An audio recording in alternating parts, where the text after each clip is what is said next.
In the name of Allah, the most merciful and the most beneficent. Hello everyone, welcome to Mathematics Basic to Advanced level. In this lecture, I will solve Pakistan Public Service Commission 2020 MCQ, that is for any real matrix A such that A transpose is equal to A transpose A. We have a solution. First definition, that is orthogonal matrix. A real matrix A is orthogonal if A transpose is equal to A inverse.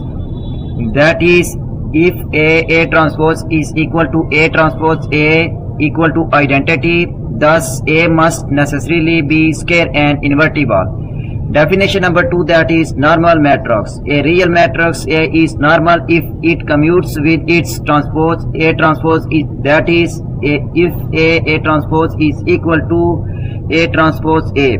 For example, if A is symmetric, orthogonal or skew symmetric, then A is normal. So option B is correct, which is the equal solution. If you like my lecture, then please subscribe, share, like and press bell icon for latest update on my YouTube channel. Thanks for watching my YouTube lecture. Okay, Allah Hafiz.